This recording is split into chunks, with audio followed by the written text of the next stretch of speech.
Beberapa minggu setelah masalah yang menimpa Raffi selesai, keempatnya mulai kebingungan karena tidak lama lagi mereka akan menghadapi ujian semester ganjil. Apalagi Dean yang memang paling perfeksionis apabila menyangkut soal pelajaran. Pagi itu di kantin, mereka sedang beristirahat sambil minum dan makan makanan yang sudah biasa mereka pesan. Kebetulan di sana juga ada Rasya yang sedang makan seorang diri. "Toy, Rasya sendirian tuh, samperin sana," ucap Radit menyarankan. Toya yang ternyata tidak melihat langsung berbalik melihat ke arahnya. "Tunggu apa lagi?" Raffi ikut menyemangati. Toya yang memang sangat ingin bertemu kembali dengan Rasya tentu tidak mau membuang kesempatan sia-sia, sehingga ia segera bergerak menghampirinya. Sendiri aja sih ya?" tanya Toya basa-basi. Iya, yang lain pada gak mau makan katanya," jawab Rasya tiba-tiba salah tingkah dan wajahnya sedikit merona. "Oh iya, gimana kaki lo? Udah sembuh kan?" tanya Toya lagi berusaha tetap tenang. "Ya udahlah, kan udah lama banget kejadiannya." "Oh iya ya." Tiba-tiba Rasya membahas tentang aksi Toya menyelamatkan Raffi kemarin. "Gue salut banget sama sikap lo kemarin, Toy. Lo membela sahabat lo abis-abisan," kata Rasya bangga. Setelah mendengar ucapan Rasya, entah kenapa jantung Toya berdetak sangat kencang. "Masa sih?" "Iya, usaha lo dan sahabat-sahabat lo emang patut diacungi jempol." Rasya terus memuji. "Thanks deh.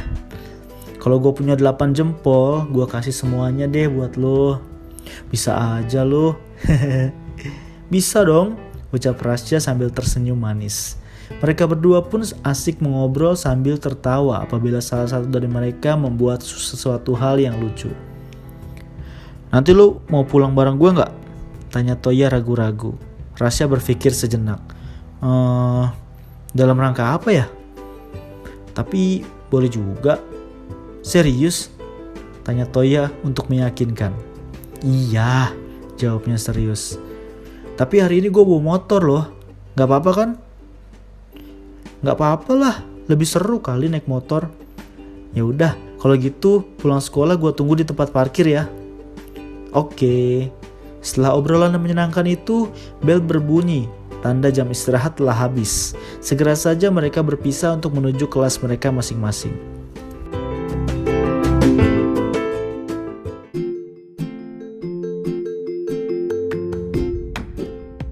Siang hari setelah pulang sekolah, Toya pulang bersama Rasya. Tentu ia tidak ingin membuang kesempatan ini dengan sia-sia, sehingga terlebih dahulu ia mengajaknya jalan-jalan. "Enaknya kemana dulu ya?" tanya Toya membuka obrolan. "Maksud lo?" ucap Rasya malah balik bertanya. "Iya, kita jalan dulu kemana gitu, baru pulang." Emang lo mau ngajak gua kemana sih?" "Kemana aja boleh," ucap Toya meniru gaya pelawak di televisi. "Kemana?" tanya Rasya penasaran. Udah lu ikut aja ya." "Lu gak akan nyulik gua kan?" tanya Rasya curiga. "Ya enggak lah, males banget, makan lu kan banyak." "Rese lu." Sepanjang perjalanan mereka asik mengobrol. Sepertinya mereka mulai menemukan kecocokan dari sifat mereka masing-masing. Panjang waktu perjalanan ternyata membawa mereka ke tempat yang pasti semua orang sudah tahu. Dufan. "Lu ngajak gua ke Dufan," kata Rasya bersemangat. "Suka gak? Soalnya ya tempat ini paling terjangkau lah saat ini. Yang penting kan kita bisa happy-happy." "Suka banget lah. Udah lama gua gak kesini." Betapa senang hati Toya karena ternyata Rasya sangat menyukai idenya. Mereka pun bergegas masuk dan bersenang-senang di sana. Mereka menaiki semua wahana yang ada, dari mulai bermain bom-bom kar, arum jeram, sampai menaiki tornado dan juga wahana lainnya. "Sumpah ini asik banget," kata Rasya sesaat setelah turun dari permainan histeria. Namun tidak demikian dengan Toya yang wajahnya berubah pucat. "Asik ya?" tanya Toya lemas. "Lu kenapa? Masa baru naik histeria aja udah pucat gitu sih? Gue denger lu dijulukin preman di sekolah," ucap Rasya meledek. Wajah Toya pun memerah karena malu. "Enggak, biasa aja kok, itu anak-anak di sekolah aja rese," kata Toya membela diri. "Cari minum yuk, capek nih." Rasya yang sudah kelelahan mengulurkan tangan dan mengajak Toya untuk membeli minuman. Ayo, balas Toya kembali bersemangat lalu meraih tangan Rasya. Saat matahari berganti bulan, mereka berdua memutuskan untuk makan malam di salah satu restoran pinggir pantai. Suasana sangat romantis. Sampai tanpa sadar, Toya terus memandang Rasya yang sedang menikmati makan malamnya. Toy, kenapa sih? Kok lihat gue kayak gitu banget? Toya pun terkejut. Hah? Kenapa sih? Tanya Toya tidak menyimak. Kenapa lu lihat gue aneh banget? Oh, gak kenapa-napa lah. Mereka pun melanjutkan acara makan malam mereka. Lalu setelah itu bergegas pulang karena hari sudah larut malam.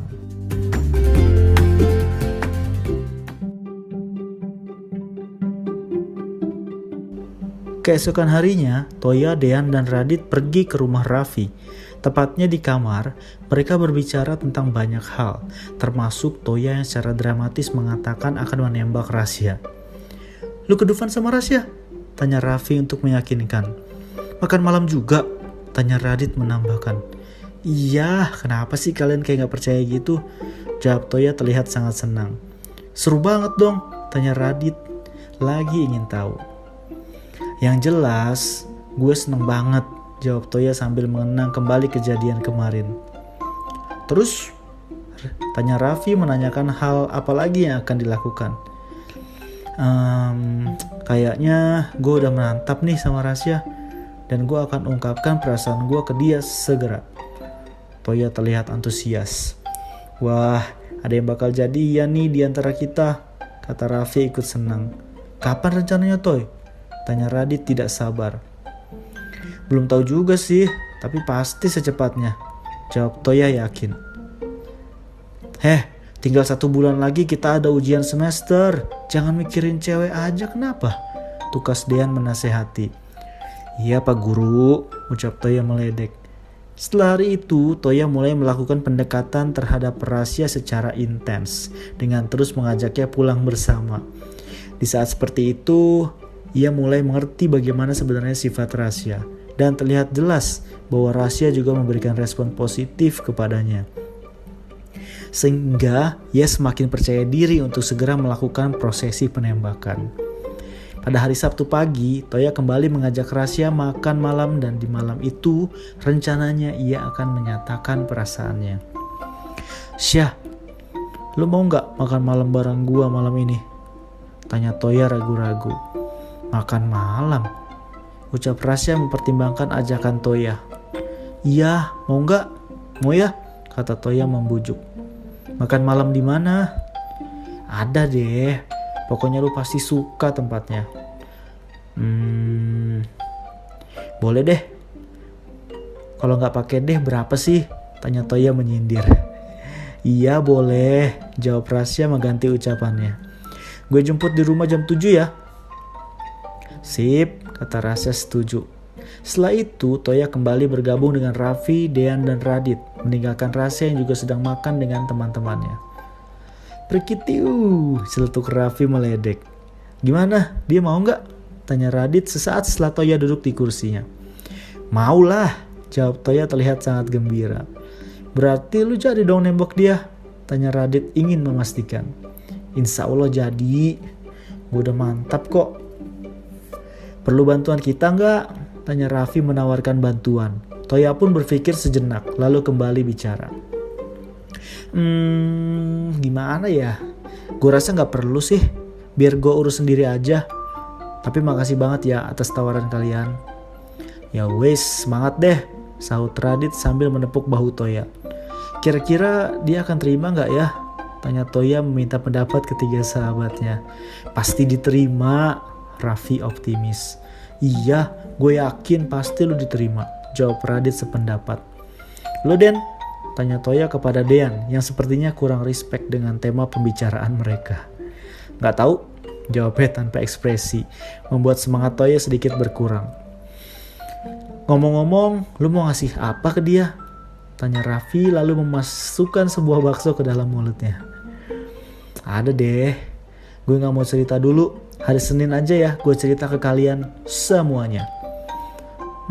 Sok seleb banget lu kata Raffi meledek. Ya udah, gue mau pesan makanan, lapar, ujar Toya menghentikan obrolan tentangnya. Raffi, Radit, dan Toya pun menghabiskan waktu istirahat mereka sambil makan, sedangkan Dean masih sibuk dengan laptopnya. Menjelang perlombaan karya ilmiah di Perancis yang tinggal menghitung minggu, Dean semakin sulit untuk diganggu.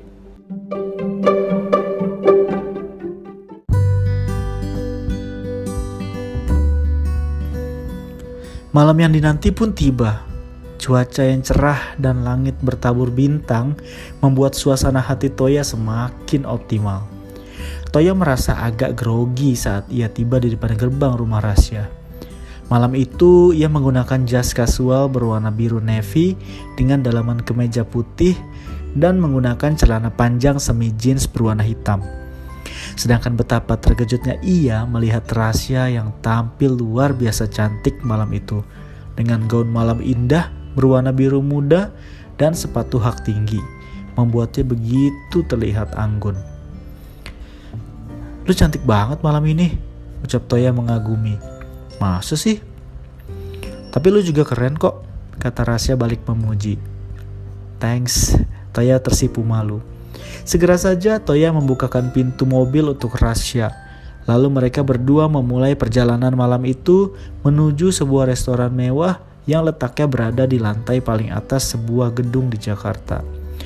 Sehingga sambil makan malam, mereka bisa melihat pemandangan lampu-lampu dari gedung-gedung tinggi di sekitar mereka.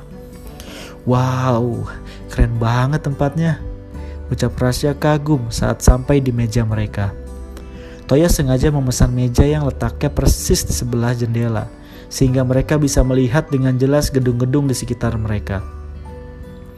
"Lu suka?" tanya Toya lalu menarik bangku dan mempersilahkan Rasya untuk duduk. "Suka banget. Ternyata selera lu oke juga ya," kata Rasya memuji Toya sesaat setelah ia duduk di kursinya. "Oh iya dong," kata Toya jadi salah tingkah. Rasya pun tersenyum simpul.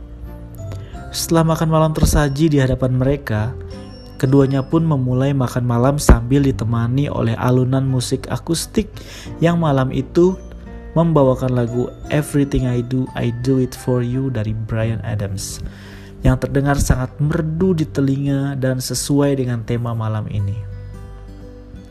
Setelah keduanya selesai menyantap makanan, seseorang pelayan datang dengan membawa rangkaian bunga mawar merah yang sangat indah. Kemudian ia memberikannya kepada Toya. "Ini buat lo," ucap Toya memberikan bunganya kepada Rasya sebagai tanda prosesi penembakan telah dimulai. "Cantik banget bunganya, Toy. Makasih ya." Rasya hampir kehabisan kata-kata. "Syah, malam ini sebenarnya gue mau ngomong sesuatu." "Ngomong apa?" Rasya tersipu malu. Setelah lumayan lama kita kenal, akhirnya gue sadar kalau gue sayang banget sama lu, dan gue mau jadi bagian dari hidup lu. Lu mau gak jadi pacar gue, Syah?" ucap Toya akhirnya berhasil mengungkapkan seluruh isi hatinya. Mendengar pengakuan tersebut, Rasya malah terdiam. "Kok diam?" tanya Toya setelah cukup lama mereka saling diam. Ingin rasanya mengatakan sesuatu, tapi mau dikata, ia malah mengatakan hal yang sangat mengejutkan. "Maaf Toy, gue gak bisa," ucap Rasya berusaha tegar. Toya sangat terkejut mendengarnya. "Kenapa Syah?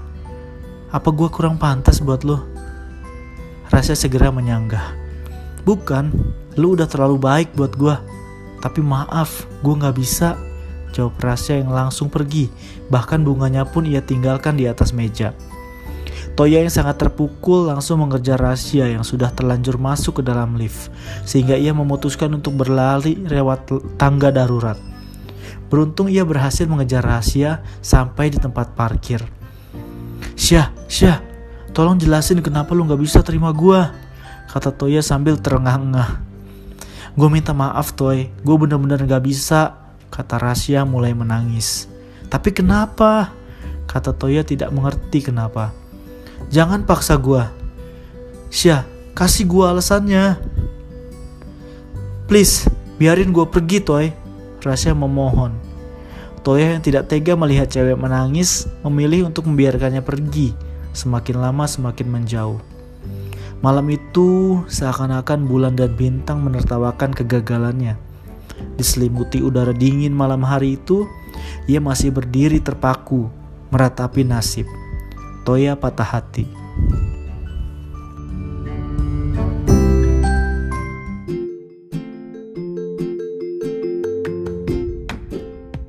Hari Senin di The Grass, seperti yang sudah dijanjikan, Toya akan menceritakan semua hal yang terjadi antara dirinya dan Rasya.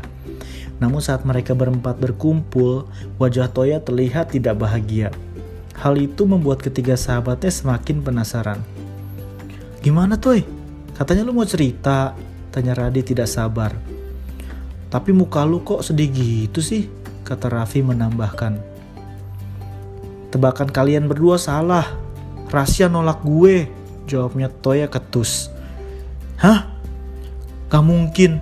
Kok bisa? Kata Raffi tidak percaya. Begitupun Radit. Ya mungkin aja lah. Tapi kenapa ya? Tanya Raffi tidak mengerti dengan jalan pikiran Rasya. Ya gue gak tahu. Dia gak mau kasih tahu gue alasannya. Yah, sabar ya Toy, kata Radit mencoba menenangkan. Ya udahlah, gak usah dibahas lagi. Toya mengambil sikap. Raffi bertanya ragu-ragu. Tapi lu masih berharap bisa dapetin dia nggak? Ya masih lah Raff. Gue akan tetap cari tahu kenapa dia bisa nolak gue. Ya udah, semangat deh. Kita pasti terus dukung lo, kata Radit menyemangati. Udah gue bilang, konsentrasi dulu ke pelajaran, sahut Dean menasehati, membuat Toya semakin kesal dan melempar pandang sebal ke Dean. Gue yakin, pasti dia punya alasan yang kuat kenapa dia bisa nolak lu, ucap Radit menduga. Benar-benar, mungkin dia gak boleh pacaran kali sama bokapnya, Raffi menduga. Mungkin juga, pokoknya gue gak akan pantang menyerah. Gue akan terus kejar cintanya Rasya, kata Toya percaya diri. Tapi gue aneh ya sama lo. Sebelum kenal sama Rasya, lo kan susah banget buat deket sama cewek.